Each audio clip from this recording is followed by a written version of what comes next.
Hello students, आज हम class 11th के चैप्टर नंबर 6 तीन वर्ग में प्रथम वर्ग यानी कि पादरी वर्ग के बारे में आज आपके सामने बात करते हैं। तो प्रथम वर्ग यानी कि पादरी वर्ग के बारे में बात करेंगे। तो पादरी वर्ग में सबसे पहला जो पॉइंट है हमारा वो ये है कि जो राजा था उसने कैथोलिक चर्च को भूमि दान में दे रखी थी। कैथोलिक चर्च को भूमि उसने बहुत सारी दान में दे रखी थी और उन भूमियों से चर्च जो था, जो कैथोलिक चर्च था, वो उन भूमियों से कर वसूलता था। कर कैसे भी वसूल सकता था, किसी भी किसान से कैसे भी कर वसूलना है तो वो वसूलते थे। और वो चर्च बहुत ज़्यादा शक्तिशाली हुआ करते थे, शक्तिशाली संस्थाएं थी ये, और इन शक्तिशाली संस्थाओं को मिटाना नामुमकिन था। ये संस्थाएं राजा पर तो बिल्कुल भी निर्भर नहीं थी, राजा पर बिल्कुल निर्भर नहीं हुआ करती थी। तो ये जो संस्थाएं थी जिन्हें हम कैथोलिक चर्च कहा करते थे, बहुत ही ज़्यादा शक्तिशाली थी, राजा पर बिल्कुल भी निर्भर नहीं थी बिल्कुल राजा पर निर्भर। इन चर्च के जो अध्यक्ष हुआ करते थे, उन अध्यक्ष को हम पोप कहते थे, पोप। और ये पोप कहाँ रहा करते थे? ये पोप रहते थे उस समय रोम के अंदर, रोम में रहा करते थे ये सारे पोप। इन पोप के बारे में बात करते हैं। फिर बात करेंगे हम ईसाई का जो ये समुदाय था, इसके अलावा भी एक और समुदाय था ईसाइयों का यूरोप के अंदर, जिन्हें बिशप कहा जाता था। उन्हें हम क्या कहते थे? बिशप कहते थे। तो ये एक और समुदाय था। अधिकतर जो गांव थे उस समय, इन अधिकतर गांवों में चर्च जो थे वो खुद के वहां पर चर्च स्थापित थे। अधिकतर गांवों के अंदर चर्च हुआ करते थे। बड़े गांव होते थे तो उसमें 2 चर्च हो जाया करते थे, छोटे गांव होते थे तो वहाँ 1 चर्च होता था। पर हर गांव में चर्च जरूर होते थे। यहाँ पर हर संडे को पादरी यहाँ आया करता था। जैसे हमारे यहाँ पुजारी होते हैं, धर्म के उपदेश देने वाले लोग होते हैं, ऐसे ही यहाँ पादरी हुआ करते थे जो धर्म के उपदेश दिया करते थे। हर संडे को आते थे, उपदेश देते थे और चले जाया करते थे। फिर अगले संडे को आते थे, उपदेश देते थे, फिर चले जाया करते थे। पादरी जो है ना, वो हर व्यक्ति पादरी नहीं बन सकता था। हर व्यक्ति पादरी नहीं बन सकता था। अब कौन कौन ऐसे व्यक्ति थे जो पादरी नहीं बन सकते थे? तो पादरी न बनने वाले जो व्यक्ति थे, उनमें सबसे पहले जो लोग आते थे वो कृषिदास हुआ करते थे। कृषिदास कभी भी पादरी नहीं बन सकता था। दूसरा, जो भी शारीरिक बाधित लोग थे, यानी जिनके शारीरिक बनावट में कोई कमी है, चाहे वो अंधा हो या फिर उसका पैर नहीं हो या उसका हाथ नहीं हो, या कोई ऐसा व्यक्ति जिसके अंग में कोई ना कोई कमी है, ऐसा व्यक्ति बिल्कुल भी पादरी नहीं बन सकता था। तो पादरी को ऐसा व्यक्ति बन ही नहीं सकता। इसके अलावा जो पादरी वर्ग के लोग थे वो कभी भी शादी नहीं कर सकते थे। तो शादी नहीं कर सकते थे वो कभी भी जीवन में, ऐसा व्यक्ति पादरी बन सकता था, और कोई व्यक्ति पादरी नहीं बन सकता था। तो ऐसे व्यक्ति होने चाहिए। इसके अलावा और क्या बातें थी? वर्ष में ये जो चर्च थे, ये चर्च वर्ष में एक बार जो टैक्स वसूलते थे वो उपज का 10वां भाग लेते थे। पूरी साल की उपज का 10वां भाग कंपलसरी था ये लेना, और ये वो सबसे वसूला करते थे। या चीज़ें थी, वसूली जाती थी, तभी तो चर्च चला करते थे, वरना चर्च चलेंगे कैसे? तो इसीलिए वो वर्ष में उपज का जो है 10वां भाग वो वसूला करते थे, और ये बहुत कंपलसरी था, सभी को देना बहुत ज़्यादा जरूरी था। और ये जो भी टैक्स वसूला करते थे उस टैक्स को हम टीथ कहते हैं, टेथे भी कह सकते हैं, टीथ भी कहते हैं। तो ये जो टैक्स था, ये टैक्स जो है वो वसूलते थे, और ये टैक्स वसूलने के बाद इस टैक्स को वो अपने पास रख लिया करते थे। अब नेक्स्ट पॉइंट जो है हमारा आता है वो आता है भिक्षु। भिक्षु के बारे में हम बात करेंगे। ये पॉइंट एक ऐसा पॉइंट है जिस पर जब हम बात करेंगे तो हमें पता चलेगा कि चर्च के अलावा भी एक और संस्था हुआ करती थी। चर्च के अलावा दूसरी संस्था होती थी जिसे हम ये कहते थे, भिक्षु कहते थे। और ये जो लोग थे, ये पादरी जो लोग हैं ना, पादरी, वो लोगों के बीच में रहा करते थे, पादरी तो लोगों के बीच में रह लिया करता था। लेकिन जो ये भिक्षु लोग होते थे ना, ये धार्मिक प्रवृत्ति के लोग होते थे।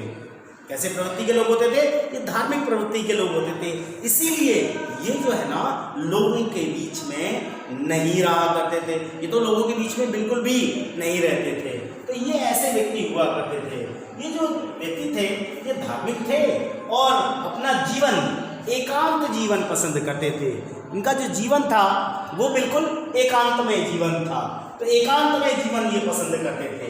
इसीलिए ये व्यक्ति धार्मिक समुदायों में भी रहते थे। इकट्ठे हो गए, भिक्षु हैं 8-10 इकट्ठे हो गए और एक जगह रहने लग गए। ये ऐसे भी रहते थे। तो धार्मिक समुदायों में रहते थे। इन्हें जहाँ ये समुदाय में रहते थे, उन समुदायों को या तो हम एबे या फिर हम उन्हें मठ कहते हैं, मोनेस्ट्री कहते हैं। तो ये जो है ना, मठ कहलाए जाते हैं, मोनेस्ट्री कहलाए जाते हैं। आम आबादी से दूर रहते थे, लोगों से बहुत दूर रहा करते थे। भिक्षु कभी भी लोगों के पास नहीं रहते थे, ठीक है ना। तो ये बिल्कुल नहीं रहते थे। उस समय जिस समय की हम बात कर रहे हैं, उस समय 2 बहुत ही प्रसिद्ध मठ थे, 2 बहुत ही फेमस मठ हुआ करते थे। और जो फेमस मठ थे, पहला जो मठ था वो इटली में था, जिसका नाम था सेंट बेनेडिक्ट। ये मठ था 529 में इसकी स्थापना हुई थी। 529 में इसकी स्थापना हुई थी। दूसरा जो मठ था वो बुर्गंडी में था, जिसका नाम था क्लूनी, और इसकी स्थापना 910 ईस्वी में हुई थी। तो 2 प्रकार के मठ मैंने आपको बताए, 2 प्रसिद्ध मठ थे। एक इटली में सेंट बेनेडिक्ट और दूसरा बुर्गंडी में क्लूनी, जो 910 ईस्वी में जिसकी स्थापना हुई थी। तो ये 2 मठ ऐसे मठ थे, ठीक है ना। आपको समझ में आया सभी को? अब ये जो सारा जीवन था, ये भिक्षु लोग सारा जीवन अपना इन्हीं मठों में गुजार दिया करते थे, इन ओबेज में गुजार दिया करते थे। और ये यहाँ पर क्या क्या करते थे? ये यहाँ पे प्रार्थना करते थे, ये यहाँ पे अध्ययन करते थे बहुत सारी चीज़ों का। कृषि के बारे में ये कृषि का काम किया करते थे, शारीरिक श्रम किया करते थे, खुद ही अपना सारा काम किया करते थे, किसी और से काम नहीं कराया करते थे। तो अपना काम नहीं किसी से कराते थे, कृषि करते थे, अध्ययन भी करते थे, साथ ही साथ प्रार्थना भी करते थे। तो सारे काम अपने खुद के ही किया करते थे। साथ में ही पहले जो भिक्षु हुआ करते थे, वो भिक्षु पहले पुरुष हुआ करते थे। पुरुष के अलावा स्त्रियां इसमें दाखिल नहीं हो सकती थी। लेकिन बाद में स्त्री और पुरुष दोनों इसमें दाखिल होने लगे और दोनों भिक्षु और भिक्षुनियाँ बनने लगे। तो इस तरीके से पुरुषों को मंक और स्त्रियों को नन कहा जाता था। तो दोनों इसमें शामिल हुआ करते थे। कुछ ओबे ऐसे थे जिनमें एक ही लिंग के लोग रहा करते थे। अगर स्त्रियां हैं तो सिर्फ स्त्रियां ही रहेंगी, अगर पुरुष हैं तो सिर्फ पुरुष ही उस जगह पर रहेंगे, स्त्रियां नहीं रह सकती थी। या तो पुरुष या फिर स्त्रियां। कुछ ओबे ऐसे भी थे और उन ओबेज में एक ही लिंग के लोग रहा करते थे। इनके लिए अलग अलग ओबे थे, ठीक है ना। और ये कभी भी भिक्षु और भिक्षुणियाँ आपस में विवाह नहीं कर सकते थे, आपस में कभी विवाह नहीं कर सकते थे। ये खास बात थी। इनकी जो जनसंख्या थी वो ज़्यादा नहीं हुआ करती थी। किसी ओबे में 10 और किसी ओबे में 20 के आसपास, लगभग इसके आसपास व्यक्ति हुआ करते थे। लेकिन बाद में कुछ ओबे ऐसे हुए हैं जिनमें सैकड़ों की संख्या में लोग रहने लगे, भिक्षु रहने लगे, लोग नहीं भिक्षु। तो भिक्षु और भिक्षुणियाँ इन जगहों पर रहने लगे, तो सैकड़ों की संख्या में लोग रहने लगे। 13वीं सेंचुरी में कुछ ऐसे मठ थे, कुछ ने मठों में न रहने का निर्णय लिया। कुछ ऐसे भिक्षुणियाँ थी और कुछ ऐसे भिक्षु थे जिन्होंने मठों में न रहने का निर्णय लिया। जब उन्होंने मठों में न रहने का निर्णय लिया तो वो बाहर जाने लगे, कहीं और रहने लगे। ऐसे व्यक्तियों को हम फ्रायर्स कहते हैं। क्या कहते हैं? फ्रायर्स कहते हैं ऐसे व्यक्तियों को। एक व्यक्ति थे जिनका नाम था ओबेस हिल्डेगार्ड, संगीतज्ञ थे एक प्रकार से। और इन्होंने जो चर्च में प्रार्थना हुआ करती थी, उन प्रार्थनाओं को गीत के रूप में प्रस्तुत करना शुरू किया, गायन के रूप में प्रस्तुत करना शुरू किया।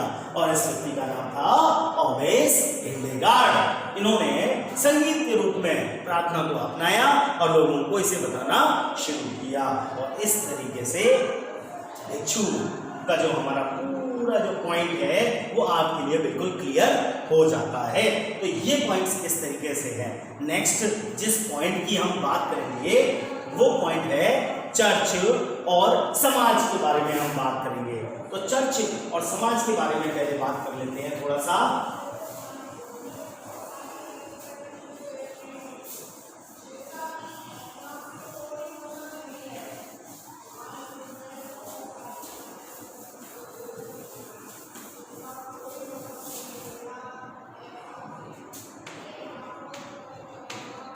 चर्च और समाज के बारे में बात करते हैं। समाज, चर्च और समाज, तो ये एक पॉइंट ऐसा पॉइंट है जिसके बारे में हम सब लोग बात करते हैं, चर्च और समाज। यद्यपि उस समय जितने भी यूरोपवासी थे वो ईसाई बन गए थे। उस समय जितने भी यूरोपवासी थे वो सब ज़्यादातर ईसाई बन चुके थे और उन्होंने अभी भी कुछ हद तक वो जो पुरानी रीति रिवाज होते हैं, पुराने जो चमत्कार होते हैं, उनसे जुड़े अपने जो विश्वास होते हैं, पुराने विश्वासों को उन्होंने अब तक नहीं छोड़ा। अब तक छोड़ा ही नहीं उन्होंने। तो पुरानी रीतियों में, पुरानी कुरीतियों में जकड़े रहे। तो जब जकड़े रहेंगे तो फिर नई चीज़ों को अपनाएंगे कैसे? नहीं अपना पाए। चौथी शताब्दी में क्रिसमस और जो ईस्टर का कैलेंडर होता है उस कैलेंडर की अपनी महत्वपूर्ण तिथियां भी बन चुकी थी। उस समय तक 25 दिसंबर था उसको मनाए जाने वाले ईसा मसीह के जन्मदिन ने एक पुराने पूर्व रोमन त्योहार का स्थान ले लिया था। एक पुराना त्योहार था रोमन का, उस त्योहार की जगह अब क्या आ गया? एक नया त्योहार 25 दिसंबर। 25 दिसंबर लोग मनाने लगे। इस तरीके से इस तिथि की जो गणना है वो और जो पंचांग है वो पंचांग के आधार पर इसकी कल्पना की गई थी। ईस्टर ईसा के जिस दिन शूलारोपण हुआ था, शूल पर उनको चढ़ा दिया गया था और उनके पुनर्जीवित जो होना था उसका ये प्रतीक माना जाता था। लेकिन उसकी जो विधि थी वो कोई खास निश्चित नहीं थी। उसकी विधि कोई निश्चित नहीं थी और उन्होंने कोई निश्चित विधि बताई भी नहीं थी, क्योंकि उन्होंने इसने जो है ना चंद्र जो पंचांग था उस पर आधारित एक प्राचीन त्योहार का इसने भी स्थान ले लिया। तो इस तरीके से ये चीज़ें बढ़ती चली गई। लंबी सदी के पश्चात जब बसंत का आगमन हुआ तो उसका स्वागत करने के लिए ये त्यौहार मनाया जाने लगा। परंपरागत रूप से अगर देखा जाए तो उस दिन प्रत्येक गांव का जो व्यक्ति होता था अपने गांव की भूमि को जो है का दौरा करता था, वहाँ जाता था। ईसाई धर्म के आने पर भी उन्होंने इसे धीरे धीरे जारी रखा। अब वे जो थे इस जो कार्य था वे गांव के स्थान पर उन्होंने इस क्षेत्र को एक नाम दिया, पैरिश नाम दिया उन्होंने। और ये जो पैरिश था एक पादरी की देखरेख में आने वाला क्षेत्र बनता चला गया धीरे धीरे, और इस तरीके से वो इसे पैरिश का नाम देने लगे, पैरिश कहने लगे। तो इस प्रकार ये कार्य आगे बढ़ा। काम से जो दबे हुए कृषक थे इन पवित्र दिनों को छुट्टियां मनाने के लिए इस्तेमाल करने लगे। ये पवित्र जो दिवस था ये छुट्टियां मनाने के लिए इस्तेमाल ज़्यादा होने लगा। लोग सोचते थे चलो अब काम से छुट्टी मिली और अब हम जो है कुछ छुट्टियां मनाते हैं और अब काम से हमारी थोड़ी छुट्टी हुई, अब हम काम नहीं करेंगे इन दिनों में, क्रिसमस के दिनों में।